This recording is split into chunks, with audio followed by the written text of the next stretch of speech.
말씀은 데살로니가전서 2장 1절에서 4절 말씀을 근거로 고난 속에서 복음을 전하는 교회라는 제목으로 여러분들과 은혜를 나누고자 합니다. 교회가 이 땅의 소망입니다. 데살로니가전서 강의 5번째 시간입니다. 오늘 본문은 어렵고 힘든 상황 속에서도 복음을 전파한 바울의 의지와 또 성도들이 그것을 기억하고 함께 동참해 주기를 바라는 바울의 심경이 나타나 있는 말씀입니다. 바울은 빌립보를 거쳐서 데살로니가에 와서 복음을 전한 것이 결코 공허하거나 가치 없는 행위가 아님을 확신하고 있습니다. 빌립보에서 겪은 어려움을 바울은 고난의 능욕이라고 표현하고 있습니다. 그 당시 로마의 시민권을 가지고 있었던 바울은요, 죄 없이 관원에게 붙잡히게 되었고요, 또 죄 없이 매를 맞고 죄 없이 감옥에 갇히게 되었습니다. 로마의 시민권을 가지고 있었다는 말은 그 당시에 높은 지위를 이야기하고 있는 것입니다. 그럼에도 불구하고 바울은 매를 맞고 또 감옥에 갇히는 고난을 겪게 되었다는 것입니다. 또 능욕이라는 말은 자신의 신분에 맞지 않게 함부로 취급당한 것을 이야기하고 있습니다. 그런 고난 가운데서도 바울은 하나님을 힘입어 데살로니가까지 와서 복음을 전했다고 이야기하고 있습니다. 또 바울은 이렇게 얘기합니다. 오늘 본문 2절에 보면 너희가 아는 바와 같이 우리가 먼저 빌립보에서 고난과 능욕을 당하였으나 우리 하나님을 힘입어 많은 싸움 중에 라고 이야기하고 있습니다. 여기서 말하는 많은 싸움은 단순히 육체적 싸움이 아닌 것입니다. 영적 싸움까지도 말하고 있는 것입니다. 그럼에도 불구하고 하나님이 주시는 힘으로 복음 전파 사명을 수행했다는 것입니다. 어쩌면 지금의 우리의 상황이 이것과 비슷할 수 있습니다. 마귀의 계략과 나라가 만들어낸 분위기가 점점 교회를 세상에서 악한 존재처럼 비춰지고 성도들은 점점 당하지도 않아도 되는 고난과 능욕을 당하고 있다는 것입니다. 지난번에 대통령이 담화 발표에 이렇게 이야기한 적이 있습니다. 예배가 마음의 평화는 줄 수 있어도 바이러스로부터 지켜주지 못합니다 라고 강조했다고 합니다. 이것이 세상 사람들이 가지고 있는 관점이라는 것입니다. 하나님은 어느샌가 바이러스보다 더 못한 존재가 되었고요, 하나님께 예배드리고 하나님께 기도하는 것이 언제부턴가 무상식한 성도들, 몰상식한 사람처럼 비춰지게 되고 있다는 것입니다. 우리 성도님들께서는요, 받지 않아도 되는 고난을 받게 되었고요, 교회는요, 함부로 취급을 받는 고난과 능욕을 받고 있다는 것입니다. 근데 그럼에도 불구하고 성경은 뭐라고 말씀하고 있습니까? 바울은 뭐라고 말하고 있습니까? 고난과 능욕을 받았음에도 불구하고 하나님을 힘써 그리스도를 전했다고 말씀하고 있는 것입니다. 우리가 이렇게 이런 모습을 보이는 교회가 되어야 되는 줄로 믿습니다. 우리가 이럴 때일수록 그 고난에 집중하는 것이 아니라 정말 하나님의 복음 전하는 일에 더욱더 집중하는 우리가 되기를 소망합니다. 우리는 하나님을 힘입어야 됩니다. 아멘이십니까? 하나님을 힘입어야 우리가 이 고난과 능욕을 능히 이길 수가 있다는 것입니다. 세상은 하나님의 능력을 모릅니다. 모르니까 그렇게 말할 수 있습니다. 그런데 우리가 그럴 때 우리가 해야 될 것은 그들이 뭐라고 하는 것에 집중하는 것이 아니라 우리가 정신 차리고 이 수많은 싸움 가운데서, 영적인 싸움과 또 육적인 싸움 가운데서 하나님의 복음을 전하는 일에 더욱더 집중해야 된다는 것입니다. 우리가 지금 해야 될 것은 고난에 집중하는 것이 아니라 하나님께 집중하고 하나님의 복음을 전하는 것이 이 땅에 소망이 있는 교회인 줄로 믿습니다. 이렇게 들으면은 성도님들이 이렇게 얘기할 수 있습니다. 아니, 지금 교회라는 말만 들으면은 욕부터 하는데 무슨 전도를 어떻게 할 수 있겠습니까? 라고 이야기할 수 있습니다. 그런 분들에게 이 말씀을 전해주십시오. 이 데살로니가 사람들은 그런 상황 가운데서도 절대 흔들리지 않는 믿음이 있었다는 것입니다. 우리가 그 믿음을 오늘 말씀을 통해 알아가면서 우리가 먼저 마음을 변화시키고 우리가 먼저 이 고난이 정말 장차 올 영광에 비교할 수 없는 하나님의 크신 영광이 될 수 있도록 역사하는 하나님을 기대하는 여러분들 되시기를 소망합니다. 오늘 본문에 이렇게 나와 있습니다. 오늘 본문 3절 4절 우리 함께 읽어보도록 하겠습니다. 시작. 우리의 권면은 간사함이나 부정에서 난 것이 아니요 속임수로 하는 것도 아니라 오직 하나님께 옳게 여기심을 입어 복음을 위탁받았으니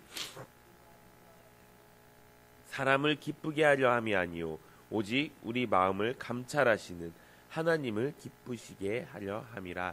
아멘. 데살로니가 사람들이 절대 흔들리지 않는 믿음이 무엇이었습니까? 오늘 본문 3절에 말하는 것처럼 우리의 권면은 간사함이나 부정함에서 난 것이 아니라고, 속임수에서 난 것이 아니라고 이야기하고 있습니다. 원래 권면이라는 뜻은 본래 위로라는 말로 의미하지만 이 본문에서는 바울이 교회에 전한 복음이라고 해석하고 있습니다. 그래서 바울이 복음을 전할 때 간사함이나 부정함이나 속임수가 없었다고 이야기하고 있습니다. 간사함이라는 건 무엇을 이야기합니까? 타협을 이야기하고 있는 것입니다. 이것이 지금 이 시절에 우리가 복음을 전하는 자의 모습인 줄로 믿습니다. 간사함이나 부정함이나 속임수는요, 하나님과의 복음과의 조화가 이루어질 수가 없습니다. 우리가 복음을 전하지 못하는 이유 중에 가장 큰 이유가 바로 사람들의 반응입니다. 하지만 복음은 하나님께서 결정하시고 바울에게 위탁하시고 하나님께서 결정하시고 복음 전하는 자에게 위탁하신 거기 때문에 우리가 그것을 사람들의 반응에 신경 쓰지 않아도 된다는 것입니다. 사람들의 반응에 신경 쓰면 그 안에 간사함이 들어갈 수 있고 부정함이 들어갈 수 있고 속임수가 들어갈 수 있다는 것입니다. 오로지 우리가 전할 것은요, 하나님이 나에게 주신 말씀을 전하는 것입니다. 하나님이 교회에 주신 말씀을 전하는 것입니다. 그것이 우리가 지금 가져야 될 가장 첫 번째 자세라는 것입니다. 이게 사람을 기쁘게 하는 일이 아니라 하나님이 기쁘게 하는 일이 되어야 되는 줄로 믿습니다. 또 4절에 이렇게 기록되어 있습니다. 오직 하나님을 옳게 여기심을 입어 복음을 위탁받았으니 우리가 이와 같이 함은 사람을 기쁘게 하려 함이 아니요 오직 우리의 마음을 감찰하시는 하나님을 기쁘시게 하려 함이니라. 바울은 우리 마음을 감찰하시는 하나님이라고 표현하고 있습니다. 감찰하다는 의미는 시험하다, 검사하다라는 의미인데 여기 본문에서는 하나님이 그 사람의 본래 의도를 보고 계신다는 것입니다. 하나님은 사람의 외모를 보시는 분이 아니라 중심을 보시는 분이십니다. 그렇기 때문에 주변 대상과 관련된 그의 모든 생각과 내적 의도를 다 알고 계신다는 것입니다. 그렇기 때문에 우리가 복음 전하는 일에 두려워하거나 이런 것들도 하나님이 다 알고 계신다는 것입니다. 그렇기 때문에 우리가 해야 되는 자세는 무엇입니까? 그냥 하나님께 위탁받은 대로 하나님이 말씀 전해주신 대로 세상에서는 모르니까 그렇게 얘기할 수 있어. 그런데 알면은 달라. 세상에서는 이렇게 얘기하는 거 그래 다 이해해. 우리가 지금 아무 힘들고 어려운 상황에 있지만 그것도 바울이 이야기했듯이 나는 받지 않아도 될 고난과 능욕을 하나님을 힘입어 내가 이길 수 있어.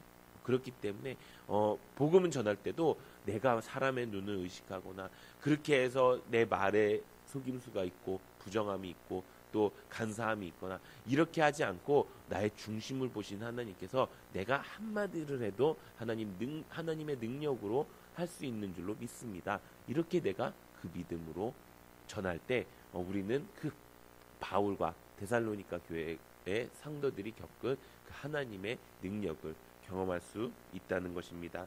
세상은 지금 이렇게 이야기합니다. 아니 교회가 조금만 참으면 우리 다 같이 살 수 있는 거 아니냐, 왜 이렇게 이기적이고 왜 이렇게 고집을 피우느냐라고 이야기하고 있습니다. 하지만 정말 이기적인 게 무엇인지 아십니까? 바로 우리가 하나님의 통치를 포기하는 것입니다. 인간의 만들어낸 길로 타협하고 가는 것입니다. 고난받기 싫어서 능욕받기 싫어서 결국 타협함으로 이 코로나 바이러스랑은 견줄 수 없는 하나님의 재앙을 불러일으킨다는 것입니다. 사랑하는 성도 여러분, 우리가 해야 될 것은 무엇입니까? 우리가 해야 될 것은 하나님이 말씀하시는 것이 무엇인지 정확하게 알아야 되는 것입니다. 이런 바이러스, 이런 마지막 시대에 보여지는 이 재앙들이 하나님 앞에서 다 무너질 수 있게 우리가 더욱 하나님을 힘입어야 된다는 것입니다. 이럴 때일수록 우리가 타협하지 않고 그렇다고 고집 부리고 이러는 것이 아니라 그 사람들을 이해하고 그 사람들을 사랑함으로 내가 해야 될 말만 하는 것입니다. 더 말할 필요도 없습니다. 말을 가릴 필요도 없습니다. 그냥 하나님께서 지금 나에게 주시는 그 감동으로 이야기하는 것입니다. 하나님이 그들과 싸우라고 이야기하겠습니까? 하나님이 그들을 무시하라고 이야기하겠습니까? 아니라는 것입니다. 사랑의 힘으로 하나님을 힘입어 그냥 한마디 하는 것입니다. 나는 이게 맞다고 생각하고 우리가 당신도 그 기쁨을 알았으면 좋겠습니다. 라고 함께하는 것이 중요하다는 것입니다. 우리가 고난받는 중에 위로하는 것도 굉장히 중요합니다. 하지만 더 중요한 것이 있습니다. 그것은 우리 이 고난의 때 우리가 무엇을 해야 하는지를 알아야 된다는 것입니다. 우리가 먼저 하나님을 힘입고 복음을 더욱더 바르게 전하는 여러분들 되시기를 소망합니다. 사람의 시선이나 말에 관심을 가지는 것이 아니라 하나님을 바라보고 하나님이 기쁘시게 여기시는 일이 무엇인지 깨닫는 여러분들 되시기를 소망합니다. 우리가 이런 모든 고난 속에서 하나님의 복음을 통해서 우리도 살고 믿지 않는 자들도 살고 나라도 사는 귀한 역사가 우리 가운데 넘치기를 예수님의 이름으로 축원합니다.